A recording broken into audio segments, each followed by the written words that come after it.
കളി വളരെ മോശം, രണ്ട് ടീമും വളരെ മോശം. അല്ല, എന്താ സംശയം? ഈ അർജന്റീന ആരാധകരാ പറഞ്ഞത് വളരെ മോശമാണ്.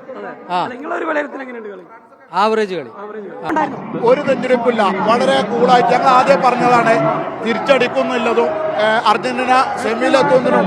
ഇപ്പൊ മെസ്സി മാത്രമല്ല, എല്ലാവരും കൂട്ടത്തോടെ കളിച്ചു. കളി വളരെ നിസ്സാരമായിട്ട് ഞങ്ങൾ 3-1. ഒരു ടെൻഷനും ഇല്ലായിരുന്നു. മെസ്സി ഗ്രൗണ്ടിലുണ്ടോ അർജന്റീന ജയിച്ചിരിക്കും, അതാണ് ഞങ്ങളെ കണ്ടീഷൻ. 10 പേരെ വെച്ചിട്ട് 120 മിനിറ്റ് കളിച്ചിട്ടും അർജന്റീനയ്ക്ക് ഈ രീതിയിലാണ് മുന്നേറ്റം ഉണ്ടായിട്ടുള്ളത്. മുന്നോട്ട് പോയാലോ? ഒരു സംശയമില്ല, ഇംഗ്ലണ്ടിനായിട്ട് തോൽവി ഉറപ്പിച്ചോളി. മഞ്ചേരിയിലാണ് നമ്മളിപ്പോൾ ഉള്ളത്. ആകാംക്ഷയുടെയും നെഞ്ചെടുപ്പിന്റെയും നിമിഷങ്ങളായിരുന്നു. എക്സ്ട്രാ ടൈമിൽ അർജന്റീന ഗോളടിച്ച് കയറുന്ന ഒരു സാഹചര്യം ഉണ്ടായിപ്പോ അർജന്റീന ആരാധകർ എങ്ങനെയുണ്ട്? അവസാന നിമിഷം നെഞ്ചെടുപ്പുണ്ടായിരുന്നു. ഒരു തെറ്റിരിപ്പില്ല, വളരെ കൂളായിട്ട് ഞങ്ങൾ ആദ്യം പറഞ്ഞതാണ് തിരിച്ചടിക്കുന്നില്ലതും അർജന്റീന സെമിയിലെത്തുന്നതിനും. ഇപ്പൊ മെസ്സി മാത്രമല്ല, എല്ലാവരും കൂട്ടത്തോടെ കളിച്ചു. കളി വളരെ നിസ്സാരമായിട്ട് ഞങ്ങൾ 3-1. നല്ല അവസാന നിമിഷം വരെ കളി രണ്ട് ടീം ശക്തരാകും. അവസാന നിമിഷം വരെ പോകേണ്ടി വരും. ഈ കളി വെച്ചും ഞങ്ങൾ ഓരോ കളിക്കും ഓരോ സ്ട്രാറ്റജിയാണ്, ഓരോ കളിക്കും മാറ്റും. ഈ കളിയല്ല ഞങ്ങൾ അടുത്ത കളിയില്. അപ്പൊ അതിനനുസരിച്ചായിരിക്കും ഞങ്ങളെ കളി എന്താണെന്നുള്ളത് ടീം കളിക്കളത്തിൽ വരുമ്പോൾ അറിയുള്ളൂ. സൂപ്പർ കളിയായിരുന്നു. മെസ്സി ഗ്രൗണ്ടിലുണ്ടോ അർജന്റീന ജയിച്ചിരിക്കും, അതിലൊരു സംശയമില്ല.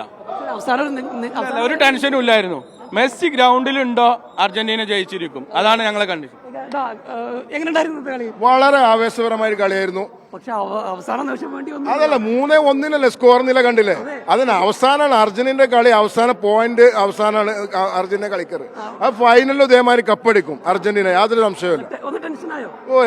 ടെൻഷനൊന്നുമില്ല, കളിയല്ലേ. കളിന്റെ ആവേശം അത് ടെൻഷനും അതൊക്കെ ഉണ്ടാവും. പക്ഷെ എന്നാലും വിജയം അവസാനം എന്തായാലും അർജന്റീനക്ക് തന്നെ. വലിയ ആവേശത്തിലാണ് അവസാനം. അല്ല, ഒരു ബ്രസീൽ ആരാധകൻ കിട്ടിയിട്ടുണ്ട്. എങ്ങനെയുണ്ട് മത്സരം? അവസാന നിമിഷം നിർഭാഗ്യം എന്ന് പറയട്ടെ. പിന്നെ 70-ാം മിനിറ്റിൽ ഒരു പ്ലെയർ റെഡ് കാർഡ് കിട്ടി പുറത്തു പോകേണ്ട അവസ്ഥ വന്നു. 10 പേരെ വെച്ചിട്ട് 120 മിനിറ്റ് കളിച്ചിട്ടും അർജന്റീനയ്ക്ക് ഈ രീതിയിലാണ് മുന്നേറ്റം ഉണ്ടായിട്ടുള്ളത്. മുന്നോട്ട് പോയാലോ? ഒരു സംശയമില്ല, ഇംഗ്ലണ്ടിനായിട്ട് തോൽവി ഉറപ്പിച്ചോളി. ഒരു സംശയമില്ല. അത് തീർച്ചയായിട്ടും ഇംഗ്ലണ്ടിനായിട്ട് ഈ കളി കൊണ്ട് ഇംഗ്ലണ്ടിന്റെ മുന്നിലേക്ക് ചെല്ലണ്ട, അവരെടുത്തിട്ട് കൊട്ടും. ബ്രസീൽ ആരാധകരുണ്ട്. ഇന്നത്തെ കളി എങ്ങനെ ഉണ്ടായിരുന്നു? കളി വളരെ മോശം, രണ്ട് ടീമും വളരെ മോശം. അല്ല, എന്താ സംശയം?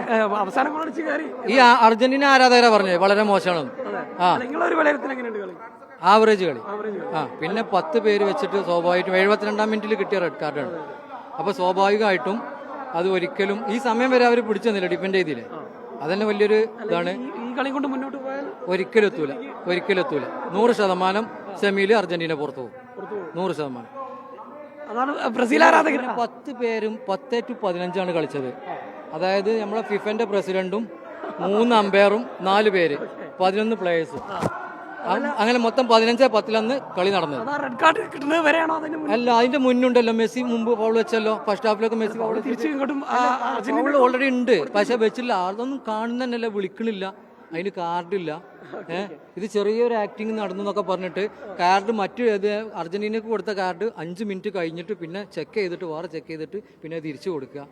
ഓക്കെ, ഏതായാലും ബ്രസീൽ ആരാധകർ അത്രയെങ്കിലും പറയുന്നുണ്ടെങ്കിൽ പോലും അർജന്റീന ആരാധകരെ സംബന്ധിച്ചിടത്തോളം അവർ വലിയ ആവേശത്തിലാണ്. അവസാന നിമിഷമായിരുന്നു ആ ഗോളുകൾ പിറന്നതെന്നുള്ളതാണ്. അതിൻ്റെ ഒരു എക്സൈറ്റ്മെന്റ് ആളുകളെ സംബന്ധിച്ചിടത്തോളം, ആരാധകരെ സംബന്ധിച്ചിടത്തോളം ഉണ്ട്. ഇനി സെമി ഫൈനലിൽ കണ്ടുമുട്ടാം. അനുരൂപ് ചിക്കോടിനൊപ്പം ജംഷീർ കൊടിഞ്ഞി, മീഡിയ 1 മലപ്പുറം.